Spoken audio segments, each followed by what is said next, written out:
अच्छा जी, देख लेते हैं, स्टार्ट करते हैं।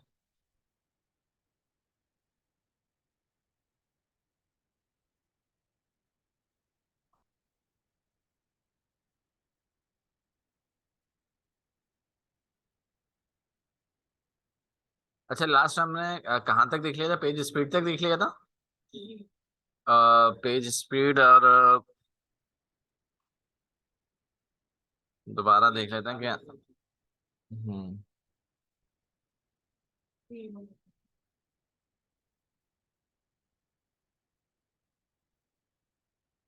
हमें स्पीड भी चेक कर लेते हैं एक दफा कि कितनी हमें जो है वो फर्क पड़ा था हमारे इस। कंटिन्यू करते हैं। कंफर्मेशन ईमेल पहले। हाँ, मेल पे, ईमेल पे।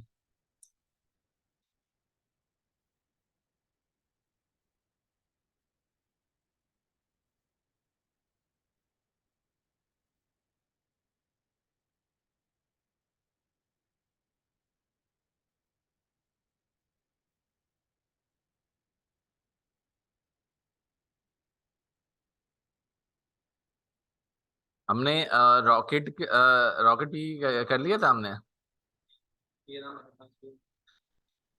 अच्छा जी, हम हो गया था।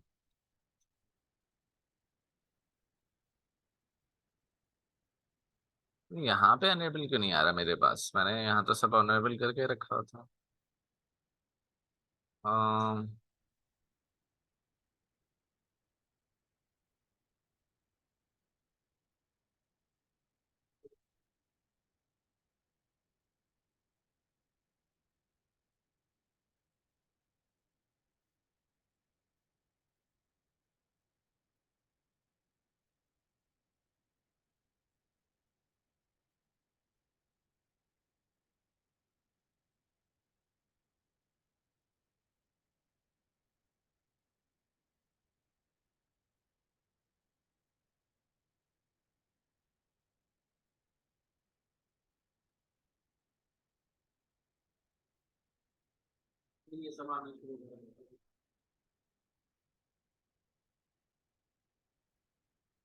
नहीं नहीं, इसमें नहीं आना। वो एपीआई की कोड ले लिया। कोड आ गया। फिर बस उसमें इमेज फाइल में जाओ। हाँ, यहाँ पे जाके बस वो एपीआई अप्लाई करना है आपको। हाँ, यहाँ पे ऊपर अप्लाई कर दिया। बस यहाँ पर नीचे आना है। तो चेक लगा हुआ है, नीचे आना, नीचे नीचे नीचे। हाँ, गो टू, हाँ, बल्क ऑप्टिमाइज।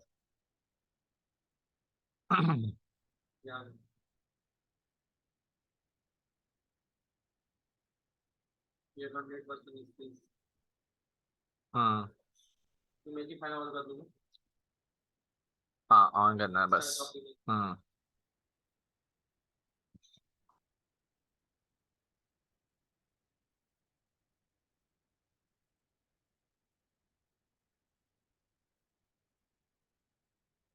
अच्छा जी, स्टार्ट करते हैं। ऑप्शन थोड़े से आगे पीछे हुए थे तो मैंने इसको दोबारा सेट करें। इसको देख लेते हैं।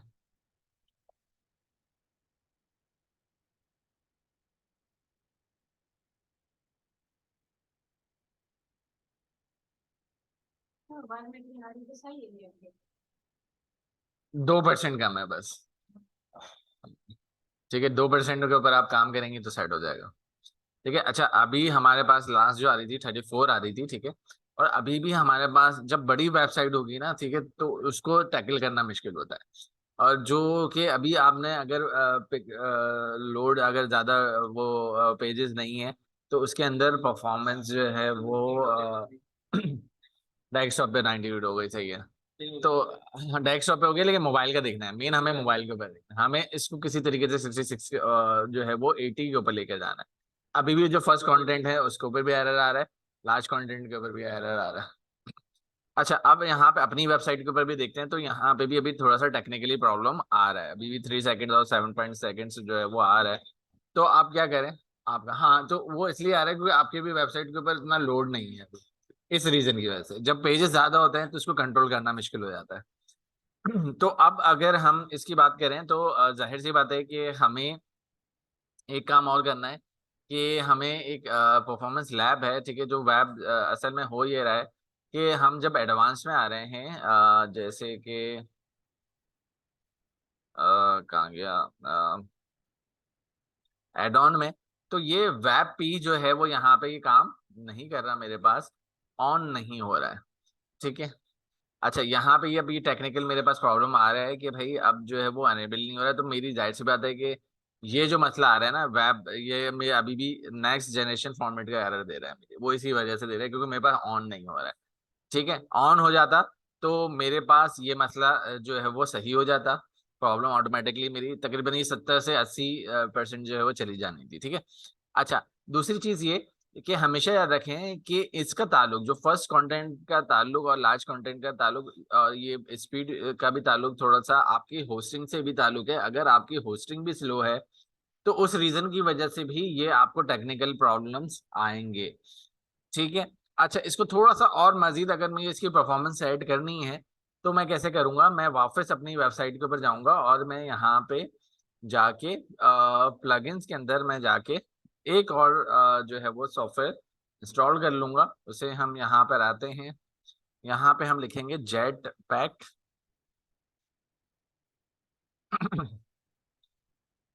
और यहाँ से इसको इंस्टॉल करेंगे जेट पैक बूस्ट के नाम से।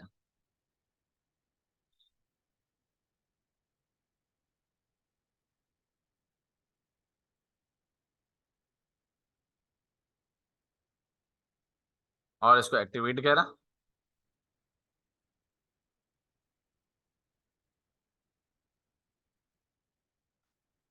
यहाँ पे आने के बाद से आपको क्या करना है, यहाँ पे गेट स्टार्ट करना है।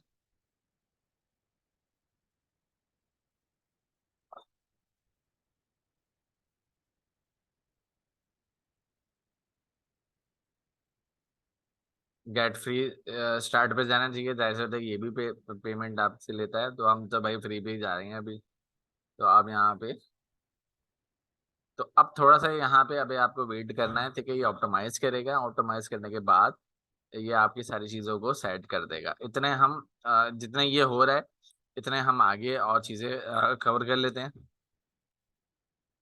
अब यहाँ पे हम रिटर्न आते हैं, मैं वो डॉक्यूमेंट जो है वो ओपन कर लेता हूँ। हमारा वो डॉक्यूमेंट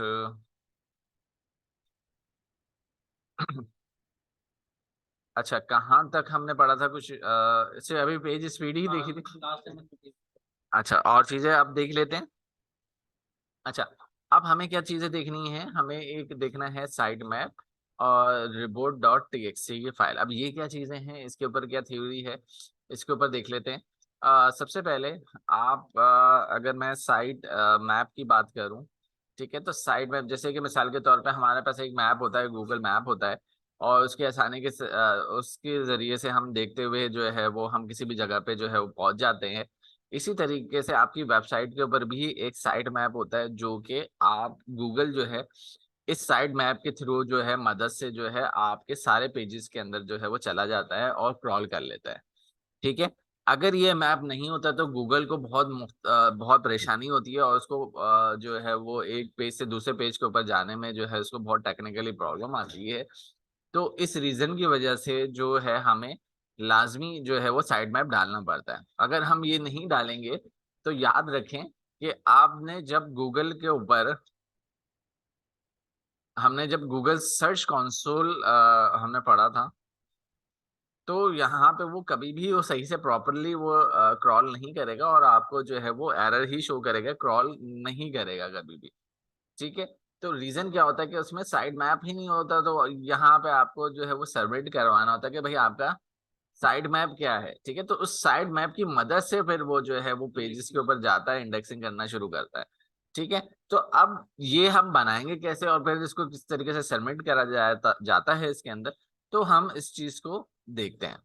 अच्छा, ये तो साइड मैप हमने समझ लिया। ठीक है, किस तरीके से बनना है, ठीक है, वो मैं हम आगे बढ़ेंगे, लेकिन अभी हम एक और इसके साथ साथ एक चीज और कवर करते हैं। वो क्या है, वो है आपकी रिपोर्ट की फाइल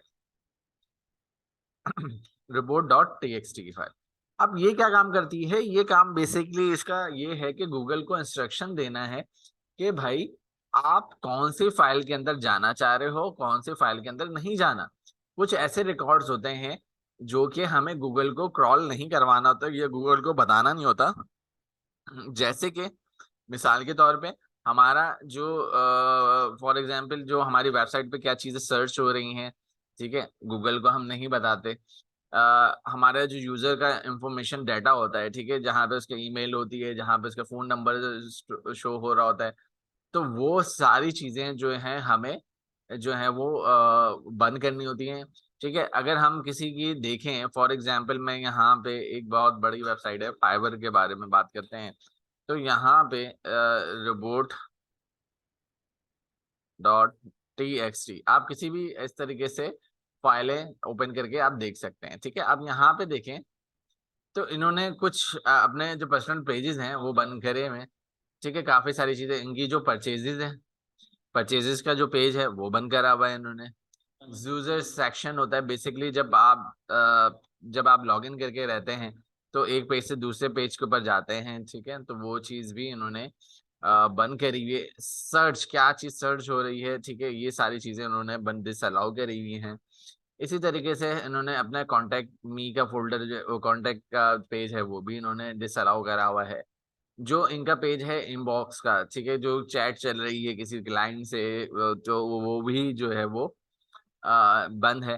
तो इस तरीके से मुख्तलिफ आपके पेजेस जो हैं वो बंद होते हैं, कि आपको पता होता है कि कौन से पेजेस को गूगल को क्रॉल करवाना है और कौन से पेजेस को जो है वो क्रॉल नहीं करवाना। ठीक है, अगर मेरी कोई ई कॉमर्स की, अगर आप एज ए न्यू स्टूडेंट्स हैं और आपको इतनी अभी कंफ्यूजन है यार, हमें नहीं पता कि क्या कौन से पेजेस जो हैं बंद होने हैं, कौन से पेजेस नहीं बंद होने, तो आप सिंपली जैसे कि अगर कोई मिसाल के तौर पे आप कोई ई कॉमर्स की वेबसाइट उठा लें आप, और आप जिस प्रोजेक्ट के ऊपर काम कर रहे हैं वो भी ई कॉमर्स का ही है, तो आप क्या कह रहे हैं, सिंपल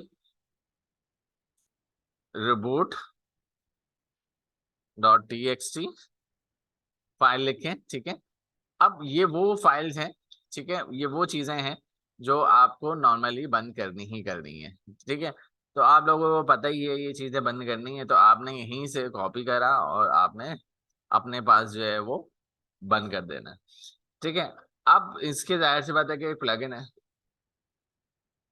हाँ हाँ, ले लो ले लो।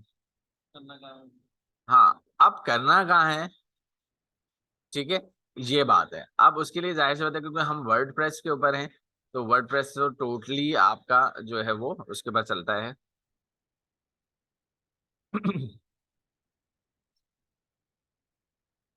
अच्छा, यहाँ पे हमने लेजी और डिफर को ऑन नहीं करा था।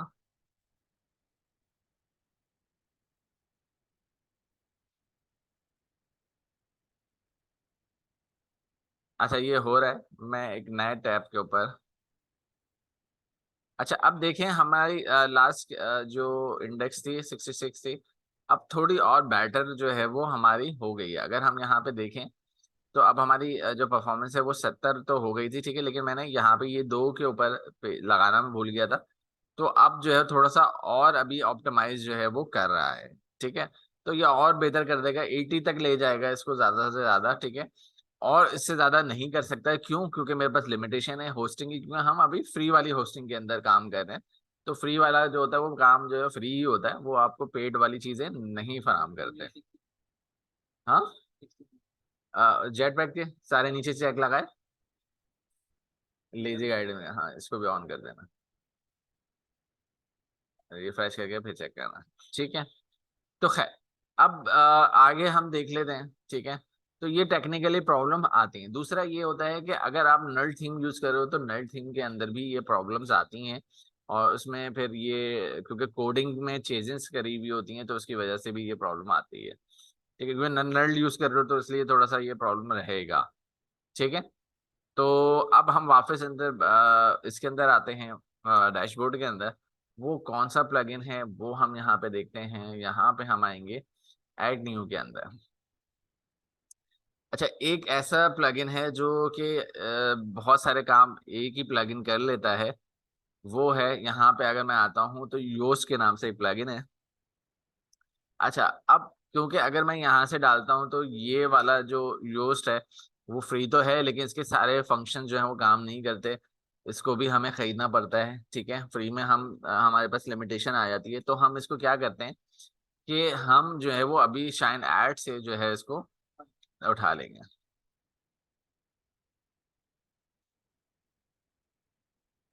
यहाँ के हमने लिखा योस्ट, यहीं पर आपके पास आ जाएगा, और यहाँ से आप इसको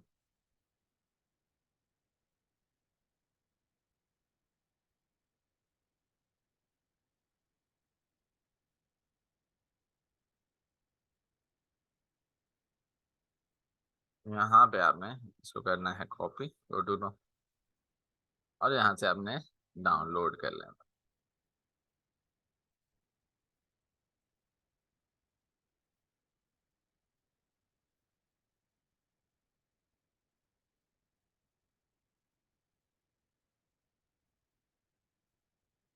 अच्छा, उसके बाद 2 मिनट रुकना पड़ेगा। हो गया। हाँ, मेगा से कर लो, दूसरे वाले से कर लो। अब यहाँ पे आके इसको अनजिप कर लेते हैं। अनजिप करने के बाद यहाँ पे हमारे पास ये सारे फाइल जो है वो आ जाएंगे। सबसे पहले हमें ये वाली पहली फाइल करनी है, देन फिर सेकंड वाली फाइल करनी है। तो हम आएंगे यहाँ पे अपलोड में, चूज फाइल, और यहाँ पे आने के बाद आप पहले इस वाले को इंस्टॉल करेंगे।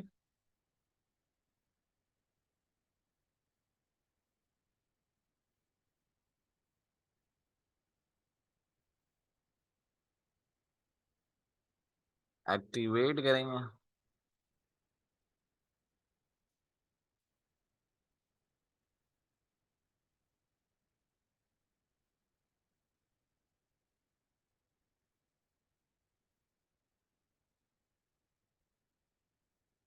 ठीक है, ये सारी चीजें हो जाएंगी। फिर हम दोबारा से अगेन आएंगे और ऐड न्यू में आके आप अब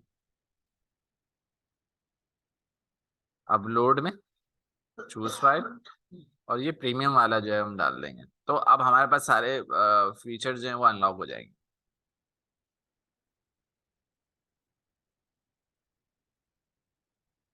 और इसको हम कर देंगे एक्टिवेट।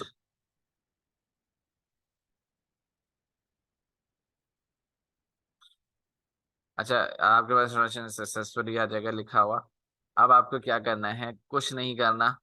आप जब यहाँ पे योस्ट के अंदर जाएंगे, योस्ट आ रहा होगा आपके पास, ये आ गया, ये आ गया, ठीक है। यहाँ पे आपको जाना है सेटिंग के अंदर।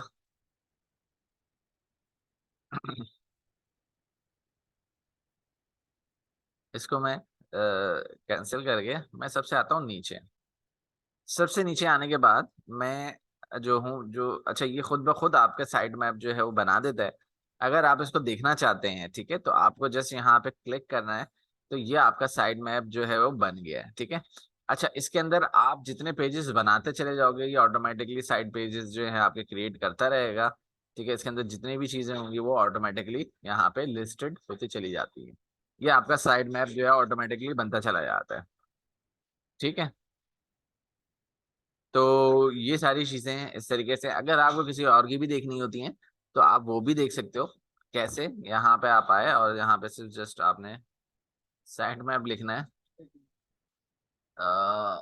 साइड में वही डॉट एक्स एम एल करके आप ओपन कर सकते हैं।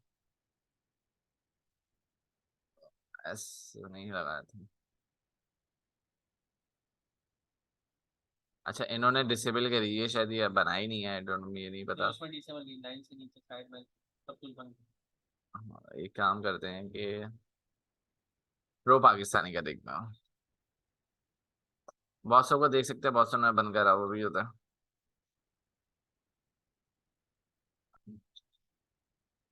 नहीं, स्पेलिंग गलत हो रही है हमसे।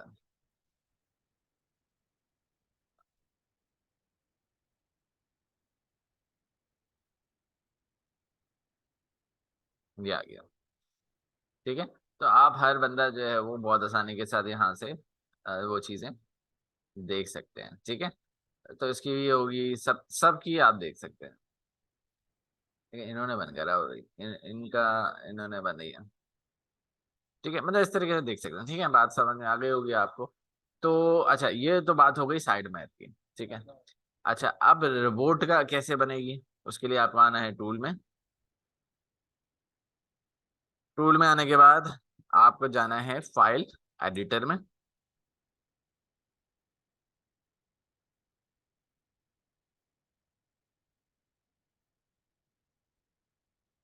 और आपके पास यहाँ पे रोबोट की फाइल है। ठीक है, यह आपको बस क्या करना है, क्रिएट रोबोट डॉट टीएक्सटी की फाइल आपको डाल लेनी है।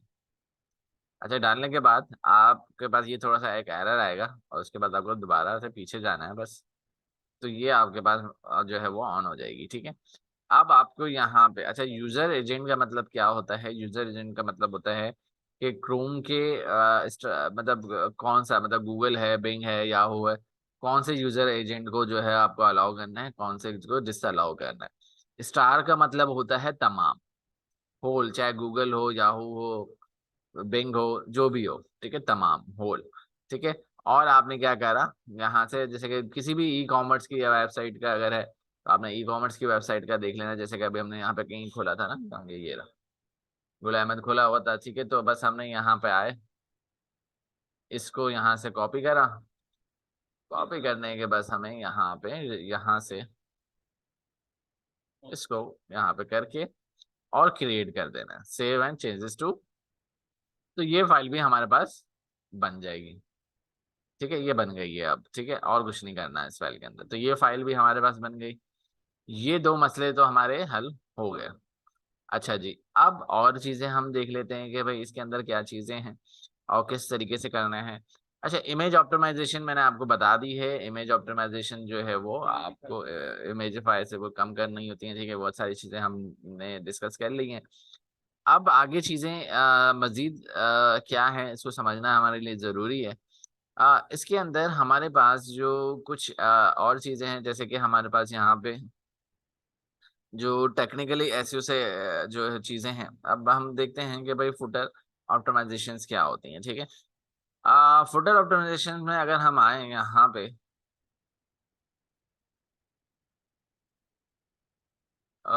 पिक्चर में आते हैं।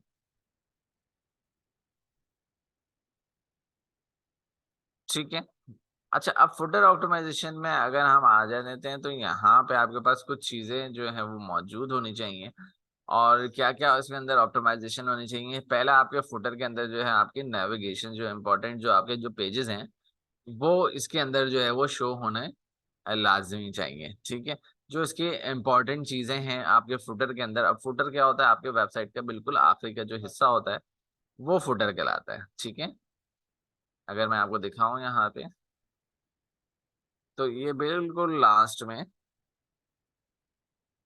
जब आप आएंगे, ये फुटर है। ये आपका ऑप्टिमाइज होना चाहिए। ठीक है।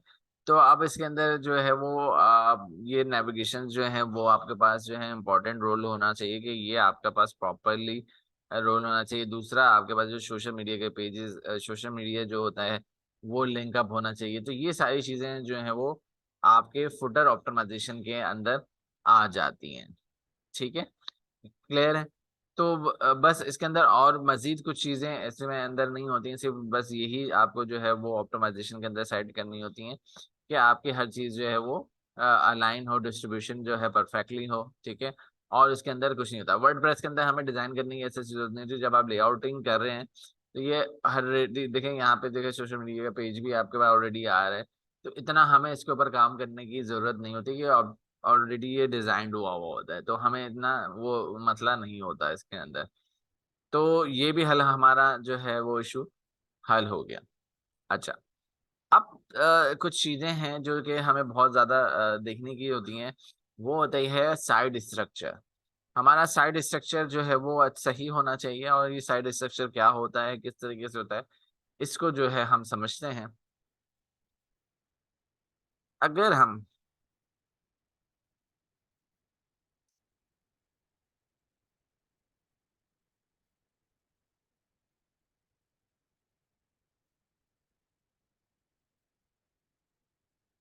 ठीक है, अब यहाँ पे आपके पास इसके एग्जाम्पल इस तरीके से लें। ठीक है, यहाँ पे हम आते हैं, इस लेवल के अंदर आते हैं।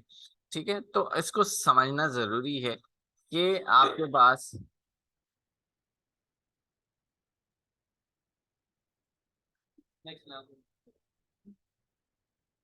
ठीक है, तो आपके जो स्ट्रक्चर्स हैं वो इस तरीके से होने चाहिए कि पहला होम पेज होता है। ठीक है, उसकी कुछ और मजीद जैसे कैटेगरीज हमने बस भी बांटी हुई होती है कि भाई कैटेगराइज है, कैटेगराइज के अंदर मजीद और जो चीजें हैं वो होती हैं। ठीक है, तो ये याद रखें कि ये जो लेवल होता है, गूगल जो है वो अगर होम पेज पढ़ेगा, ठीक है, पेज में यहाँ पर आएगा, ये भी पेज पढ़ लेगा, और इसके तमाम पेजेस जो हैं वो इसको भी पढ़ लेगा, इसको भी पढ़ लेगा। ठीक है, तो ये पहला लेवल है, दूसरा लेवल है, तीसरा और चौथा। चौथे के बाद अगर एक और मेरा कुछ इसके अंदर भी एक और कुछ मेरा हिस्सा है पेज का, तो वो रीड आउट नहीं करेगा। ठीक है, सिर्फ 4 लेवल तक जो है वो जाता है।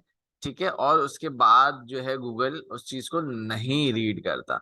कि भाई अगर मैं यहाँ पे फॉर एग्जांपल और मजीद पेजेस जो हैं और इससे सब कैटेगरीज बना के या और डिवाइड कर दूं या लेवल में जो है साइड कर दूं, तो याद रखें कि गूगल इस चीज को नहीं जो है वो समझता। तो वो आप कितना भी कर लोगे तो वो वहां तक जाएगा नहीं, जब जाएगा नहीं तो वो पढ़ेगा नहीं और इंडेक्स नहीं करेगा।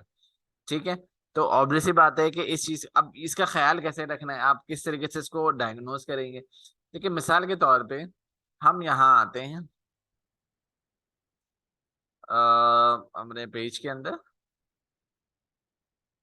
या हम अपनी वेबसाइट के पेज चलते हैं। ठीक है, अब वेबसाइट के अंदर मैं मिसाल के तौर पे आया, मैं यहाँ पे फॉर एग्जांपल जो है वो मैं स्मार्टफोन में आया। ठीक है, ये सेकंड हो गया। ठीक है, ये सेकंड लेवल है,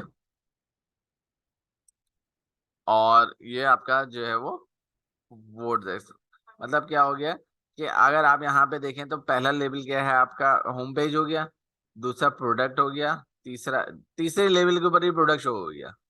ठीक है, कहीं कहीं जो है वो चौथे पे होता है। ठीक है, जैसे कि मिसाल के तौर पे अगर मैं गुल अहमद में चला जाते हैं, गुल अहमद खोलते हैं, इसका स्ट्रक्चर देखते हैं। अब मिसाल के तौर पे अब ये प्रोडक्ट है, ठीक है, इसमें यहाँ पे जाता हूँ तो इसके कई लेवल्स होंगे। मिसाल के तौर पे अगर इसको इस तरीके से देखते हैं, अच्छा एक सेकंड जीरो करते हैं। मिसाल के तौर पे भाई हम गए मैन में, फिर कुर्ता में। ठीक है, तो ये 2 लेवल हो गए, मैन का एक पेज हो गया। ठीक है, तो मैन के पेज में आता हूँ तो ये आपके पास पेज आ रहा है, एक पेज ये हुआ, दूसरा कौन सा पेज हो गया, ये कुर्ता हो गया, यानी कि 3 लेवल्स हो गए। ठीक है, चौथा लेवल क्या है आपके प्रोडक्ट है। अगर फॉर एग्जाम्पल इसके अंदर भी मैं एक और डाल देता तो वो रीड नहीं करेगा। ठीक है, तो आपके 4 लेवल हो गए, होम में मैन, मैन में ईस्टर्न, ईस्टर्न में जो है वो कुर्ता, एंड देन वो आपके पास ये आ जाता। तो ये स्ट्रक्चर है। काफी सारे पेजेस होते हैं ना आपके, काफी पेजेस आ रहे हैं। नहीं, लेकिन ये लेवल लेवल इतना ही रहेगा, आप लेवल इतना ही रहेगा। आप कुछ भी में जाओगे, देखे देखे होम आता है, होम के बाद फिर ये कैटेगरी, कैटेगरी के अंदर आप ये आ जाते हैं, तो आपके पास ये इसी तरीके से, इससे ज्यादा आपके पास लेवल्स जो है वो नहीं आएगा। ठीक है, तो ये लेवल्स आपके पास हो गए हैं कि जो कि आपका ये स्ट्रक्चर।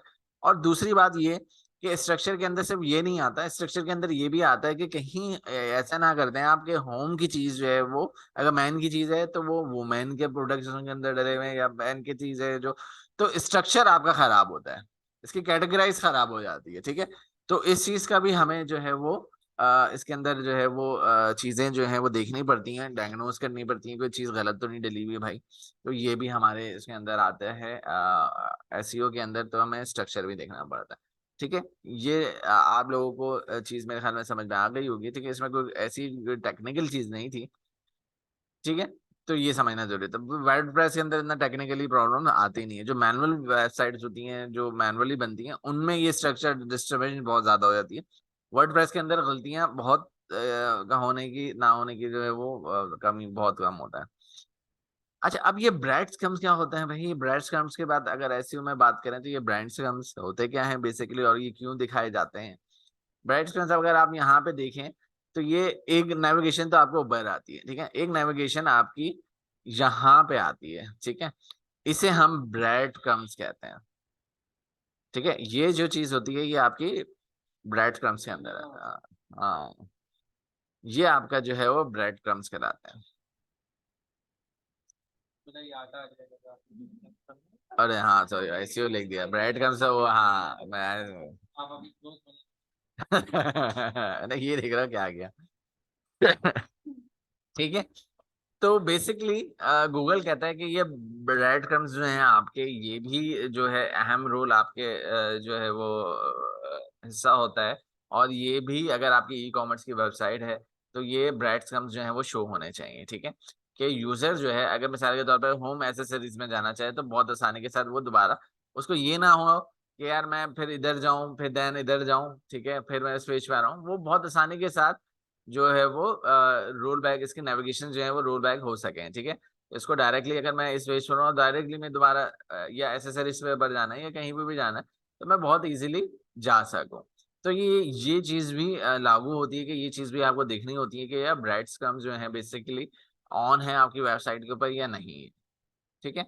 नॉर्मली ऑन ही होते हैं ई कॉमर्स के अंदर, ठीक है, इसमें ऐसा मसला नहीं आता, लेकिन सिर्फ समझने के लिए है कि ये हिस्सा भी होता है और ये भी ब्रांड क्रम्स जो हैं वो ये कहलाते हैं, ये हमारी वेबसाइट के अंदर ऑन होने चाहिए कि यूजर के लिए आसानी हो, ठीक है। गूगल बेसिकली क्या रूल्स और रेगुलेशन जो जितने भी आते हैं वो यूजर्स के लिए आते हैं कि यूजर आसानी के साथ जो है उस चीजों को देख ले, पहुंच जाए, ठीक है, तो ये सारे रूल्स जो हैं वो उनके लिए होते हैं।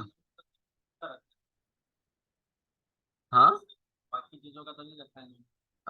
नहीं नहीं, मैं अगर नहीं ऑटोमेटिकली आ जाएगा, मैन में जाओगे तो मैन का वो जो है वो ब्रेड क्रम्स जो है वो बनते चले जाएंगे, वो इस तरीके से बनता है, ठीक है। ये ऑटोमेटिकली काम करता है ये चीज,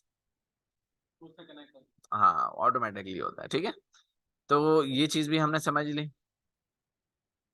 अच्छा भाई, अब आते हैं यूआरएल ऑप्टिमाइजेशन के, ये बहुत इंपॉर्टेंट टॉपिक है। यूआरएल ऑप्टिमाइजेशन अक्सर लोग इस चीज के ऊपर गलतियां हो रही होती हैं। यूजर ऑप्टिमाइजेशन क्या होती हैं? मिसाल के तौर पे हम जो एसईओ होता है, अगर हम बात करें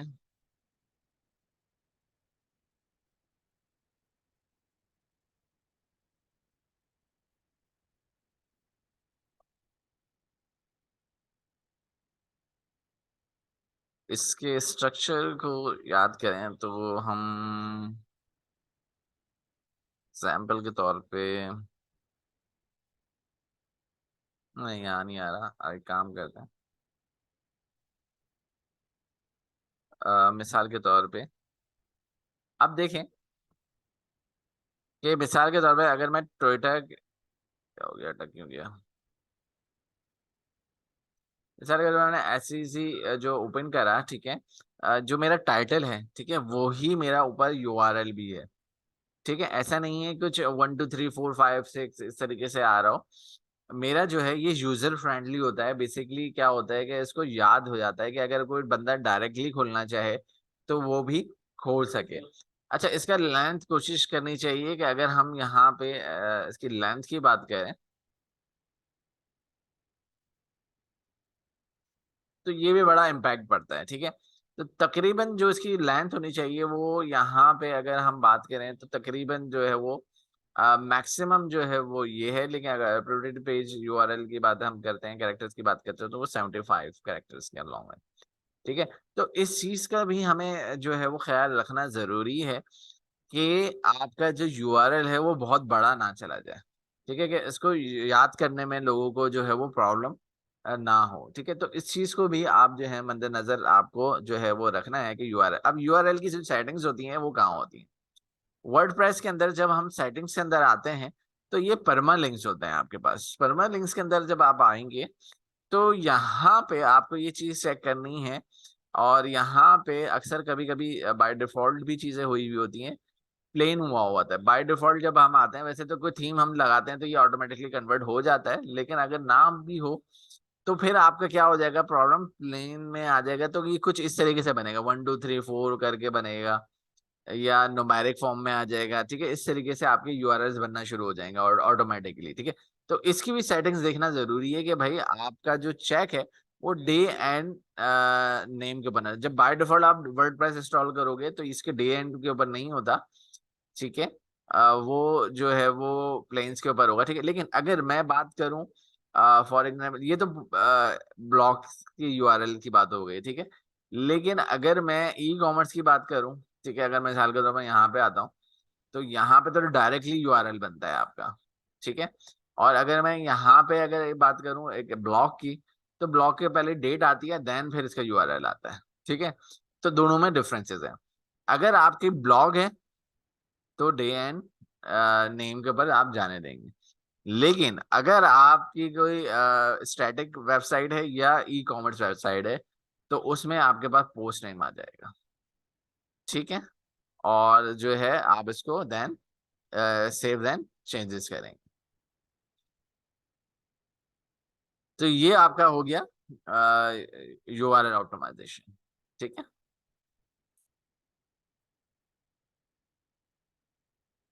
ठीक है जी। अच्छा, अब यहाँ पे हमें और चीजें भी समझनी जरूरी हैं। क्या चीजें हैं, इन चीजों को भी देखते हैं। अच्छा, मोबाइल फ्रेंडली मैंने आपको ये समझा दिया है, ठीक है। अच्छा, ये चीजें हमने देख ली। अच्छा, अब हमारे पास जो मेन हमारे पास चीजें रह गई हैं वो अब ऑन पेज से रिलेटेड चीजें जो हैं वो रह गई हैं जो कि हमें देखनी है, ठीक है। यहाँ तक आप लोगों को कोई कंफ्यूजन है, वो कोई सवाल है इसके अंदर तक, तो आप लोग मुझसे पूछ सकते हैं। नहीं है, क्लियर है सारा चीजें, ठीक है। तो इनशाला यहाँ पे टेक्निकली जो चीजें थी वो मैंने आपको सारी बता दी हैं। और अब जो है वो हमारा जो शुरू हो जाएगा ऑन पेज एसईओ, ठीक है। ऑन पेज पे हमारा फोकस होगा कि भाई किस तरीके से हमें कीवर्ड्स निकालने हैं, किस तरीके से हमें टाइटल बनाने हैं, किस तरीके से मेटा डिस्क्रिप्शन बनाई जाती हैं। ये सारी चीजें जो है अब हमारी जो है वो स्टार्ट होने जा रही हैं। तो फिर उसके बाद जो है बाकी चीजें जो है हम इसके अंदर साथ देखेंगे। अभी थोड़ा सा और पढ़ ले या यहीं पर मैं रोक दूं?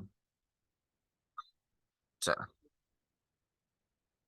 अच्छा, अब बात करते हैं, क्योंकि हम अब ऑन पेज के ऊपर जाना है तो ऑन पेज के ऊपर हमें टाइटल किस तरीके से लिखना है, डिस्क्रिप्शन किस तरीके से बनानी है, कीवर्ड किस तरीके से हमें फाइंड आउट करने हैं, ये चीजें जो हैं वो देखनी हमारे लिए जरूरी है। तो अब हमें सबसे पहले तो ये समझना जरूरी है कि ये कीवर्ड्स होते क्या है। कीवर्ड्स ये होते हैं, मिसाल के तौर पे अगर मैं यहाँ पे कोई चीज तलाश कर रहा हूँ, ठीक है। जैसे मिसाल के तौर पर भाई मैं जो हूँ ब्लैक टी शर्ट जो है वो सर्च कर रहा हूँ, या ब्लैक जो है वो शर्ट मैं सर्च कर रहा हूँ, तो ये मेरा क्या है, कीवर्ड है, ठीक है। अच्छा, अगर मैं यहाँ पे लिख दूं इन कराची, ठीक है, तो ये भी एक कीवर्ड है, लेकिन इसकी टाइप जो है वो चेंज हो गई, डिफरेंट हो गए। अब इसके ऊपर अलग रिजल्ट दिखा रहा है। पहले ब्लैक टी शर्ट के ऊपर कुछ और दिखा रहा था, black T shirt in Karachi लिख दिया तो वो अलग आ रहा है, ठीक है। अब इस तरीके से मैं अगर बात करूं व्हाट इज ग्रीन टी, ठीक है, तो ये एक अलग किस्म का कीवर्ड हो गया, ठीक है। तो हमें ये चीजें समझनी जरूरी है कि हमारे पास कौन कौन से कीवर्ड्स हैं, उसकी टाइप्स क्या होती हैं और उसको किस तरीके से हम जो है फाइंड आउट करते हैं। ये चीजें जो है हमें देखना जो है वो जरूरी होता है। तो अब हम सबसे पहले तो कीवर्ड्स की जो टाइप्स हैं उसके बारे में जो है हम आज समझ लेते हैं कि भाई कीवर्ड्स की हमारे पास जो है टाइप्स हैं वो कौन कौन सी हैं, वो किस टाइप की होती हैं, वो समझना हमारे लिए जरूरी होता है। तो अब हम यहाँ पे आते हैं, यहाँ पे इसको ओपन करते हैं।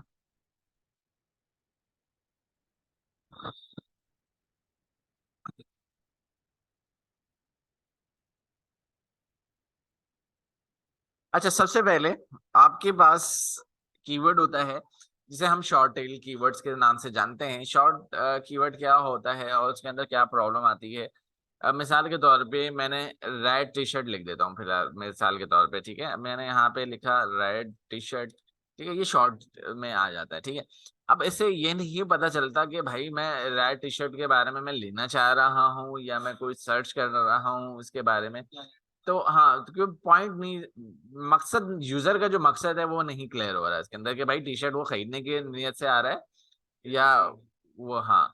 तो अब इसमें प्रॉब्लम क्या होती है, शॉर्ट टेल कीवर्ड के अंदर हमें हाई सर्च वॉल्यूम तो मिलता है इसके अंदर, ठीक है, हाई कंपेटिटिव रेट भी हमें मिल रहा होता है, ब्रॉड सर्च इंटेंट मिलता है। अब इसका मतलब क्या है, कोई हो सकता है कि उसके सोच ये हो कि वो खरीदने की नीयत से है, कोई लोग जो है उसकी इंफॉर्मेशन के बारे में या उसकी क्वालिटी के बारे में सर्च करना हो, परचेजिंग डिसीजन ना हो, ठीक है। तो ब्रॉड सर्च इंटेंट के अंदर जो है हमें क्लियर नहीं हो रहा था कि यूजर के बंदे उसको क्या चाहिए, क्या, या और गूगल को भी एक्चुअली नहीं पता चलता कि उसको बेसिकली क्या चाहिए, खरीदने के लिए आ रहा है या मतलब कुछ उसके पढ़ने के लिए आ रहा है, क्या है उसके लिए, ठीक है।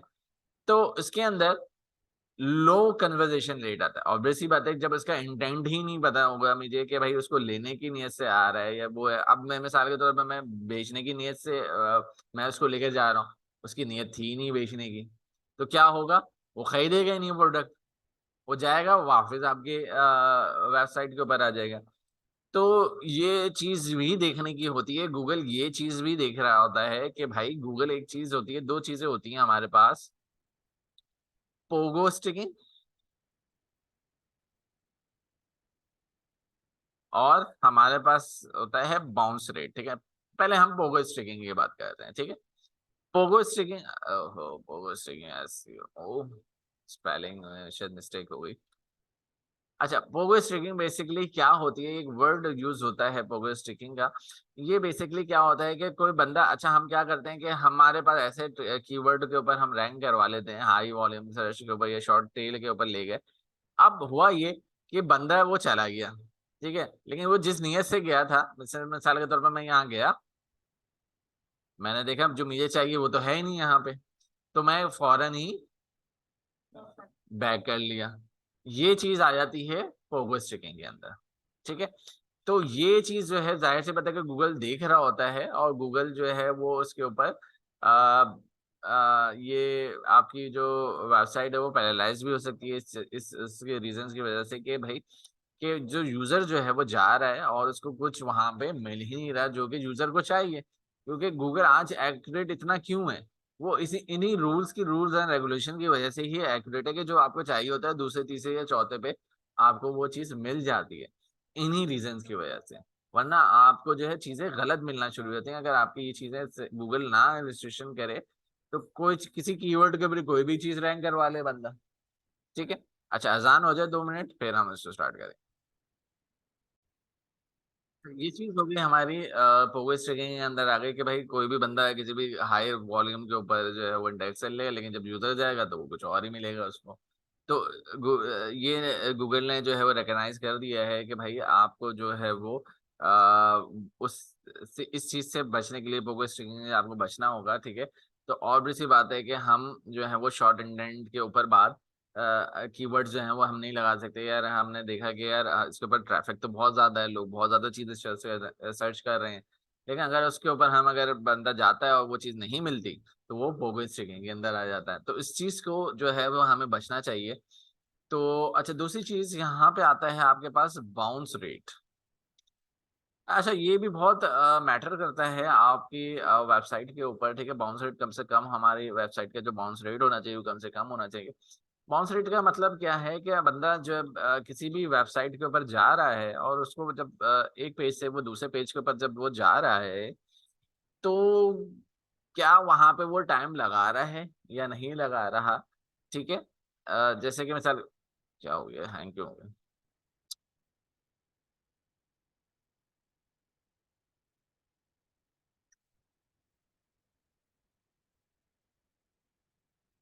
चलो,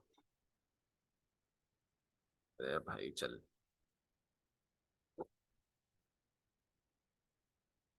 मेरे अटक गया।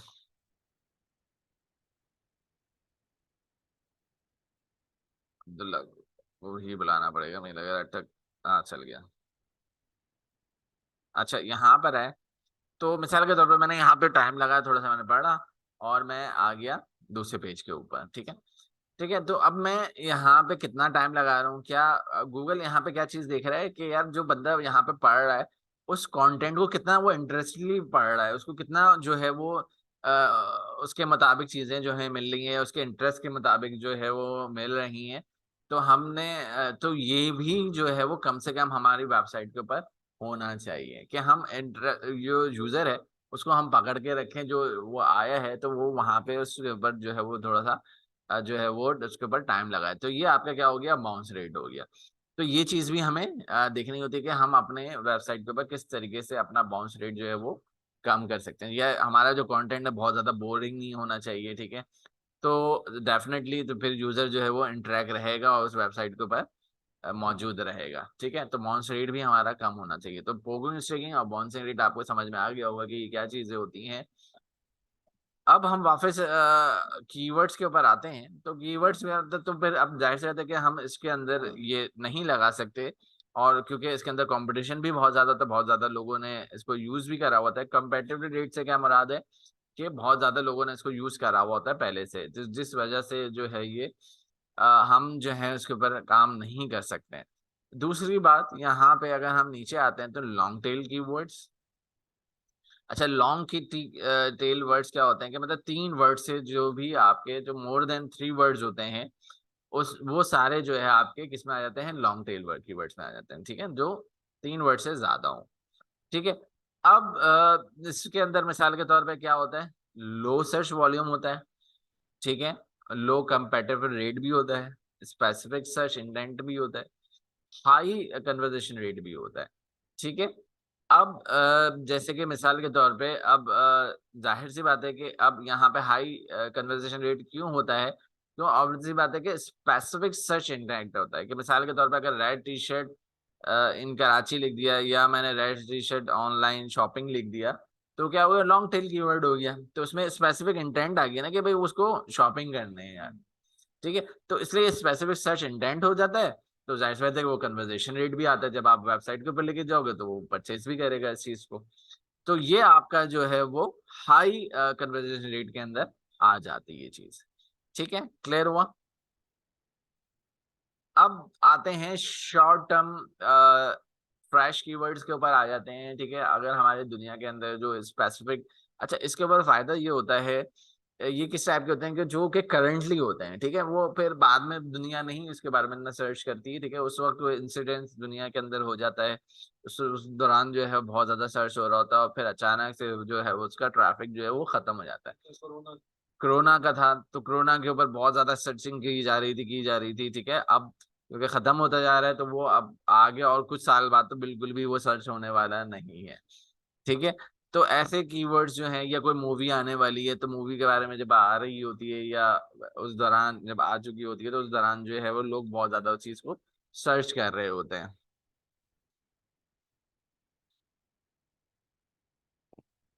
हाँ बोलो। मौसम। तो ये शॉर्ट फ्रेश कीवर्ड्स भी आपको समझ में आ गए। अच्छा, इसके ऊपर अगर आप ब्लॉग लिख रहे हैं, अगर आपको ब्लॉगिंग है आपके, ठीक है, तो ये बहुत आपके लिए करामत होता है, क्योंकि जाहिर सी बात है कि किसी ने ज्यादा लिखा हुआ नहीं होता, वो कंटेंट अवेलेबल ही नहीं होता। ठीक है, तो ऑब्वियस सी बात है कि जब कंपटीशन नहीं होता तो उसके ऊपर क्या होता है कि आप जल्दी इंडेक्स कर जाते हैं, उसके ऊपर रैंक कर जाते हैं। ठीक है, जाहिर सी बात है किसी ने लिखा नहीं होता, सबसे पहले आप ही लिख दोगे, तो ऑब्वियस सी बात है कि उसके ऊपर आप रैंक कर जाते हो। ठीक है, और ट्रैफिक भी आपको बहुत ज्यादा मिल रहा होता है। ठीक है, जब चैट चैट जीपीटी के ऊपर आया था तो चैट जीपीटी के ऊपर इतना इंतहा से ज्यादा चीजें जो है सर्च हो रही थी कि चैट जीपीटी ये, चैट जीपीटी ये है। तो डेफिनेटली इससे जो है वो फायदा होता है, बहुत ज्यादा ब्लॉगर्स को जो है उससे जो है वो फायदा मिलता है। तो एक्सप्लोसिव सर्च वॉल्यूम होता है, मीडियम कंपेटिटिव रेट होता है, स्पेसिफिक सर्च इंटेंट होता है, हाई कन्वर्सेशन रेट, वो इसी वजह से मौजूद होता है। इसी तरीके से short term evergreen keywords, sorry long term evergreen होते हैं। तो अब ये क्या होते हैं, ये मिसाल के तौर पे अब हमेशा डिजिटल मार्केटिंग हो गया, एसईओ हो गया, ग्राफिक डिजाइनिंग हो गया, इस टाइप के जो कीवर्ड्स होते हैं वो लॉन्ग टर्म हमेशा ही सर्च किए जा रहे होते हैं, और जो कि हमेशा आपको जो है वो वॉल्यूम दे रहे होते हैं। रिसर्च इंजन ऑप्टिमाइजेशन है, क्योंकि जब तक ये है जब तक वो सर्च होना ही होना है। ठीक है, खत्म हो गया तो बात है अलग है, लेकिन जब तक है चीज ये, तो जब तक आपकी चीज जो है वो सर्च होनी है तो ये लॉन्ग टर्म में आ जाता है। प्रोडक्ट डिफाइनिंग जो कीवर्ड्स होते हैं, ये क्या होता है कि मिसाल के तौर पे आपकी एक बाइक है, अब जैसे कि मिसाल के तौर पे यहाँ पे सुजुकी वैगनार है, ठीक है, ये सारे क्या होते हैं आपके प्रोडक्ट से रिलेटेड कीवर्ड्स होते हैं। ये कोई किसी ने सजेस्ट ही करा हुआ था, आपके प्रोडक्ट का नाम होता है, आईफोन है, सैमसंग है, सैमसंग का S20 है, 30 है, जो भी है, तो ये प्रोडक्ट डिफाइनिंग कीवर्ड्स कहलाते हैं, ठीक है। तो इसके अंदर जाहिर सी बात है कि लो सर्च वॉल्यूम होगा, लो कॉम्पिटिटिव रेट होगा, स्पेसिफिक सर्च इंटेंट होता है, हाई कन्वर्जेशन रेट होता है, ठीक है, क्लियर। इसी तरीके से कस्टमर डिफाइनिंग कीवर्ड भी होते हैं। कुछ कुछ क्या होता है बेसिकली, अगर हम यहाँ पे देखें किड्स बाइक्स, अब किड्स बाइक्स कोई एक्चुअल में स्पेसिफिक नहीं, ये लोगों का बनाया हुआ है किड्स बाइक, ठीक है। लोग बहुत सारे इस तरीके से कीवर्ड जो है वो सर्च कर रहे होते हैं, ठीक है। तो वो एक कीवर्ड डिफाइन, गूगल जो है इसको डिफाइन वो दे देता है कि यार ये भी, क्योंकि जब उसको ज्यादा ट्रैफिक मिलता है इसके ऊपर के लोग जो है वो, तो वो एक कीवर्ड बन जाता है, ठीक है। तो वो क्या किस में आ जाता है, कस्टमर डिफाइनिंग में आ जाता है। इस तरह के जो कीवर्ड्स होते हैं वो जो है वो कीवर्ड में आ जाता है। अब इसके अंदर अगर हम बात करें तो सर्च, लो सर्च वॉल्यूम होता है, लो कंपैरेटिव रेट होता है, स्पेसिफिक सर्च इंटेंट होता है, हाई कन्वर्जेशन रेट होता है। ऑब्वियस सी बात है कि किड्स बाइक ही सर्च करने जा रहा हूँ, तो वो ऑब्वियस सी बात है कि वो बंदा अगर जाता है, हाँ, तो उससे हमारी रैंक, हाँ, जाहिर सी बात है कि वही आएगी। अब जैसे कि मिसाल के तौर पे अगर मैं दराज ही लिख दूं डायरेक्टली, और मैं आगे कुछ नहीं लिखता फॉर एग्जांपल, तो दराज ही ऊपर आना है, क्योंकि दराज एक कीवर्ड भी है और वेबसाइट भी है, ठीक है। तो और भी सिर्फ ये तो आपका है ही यही चीज।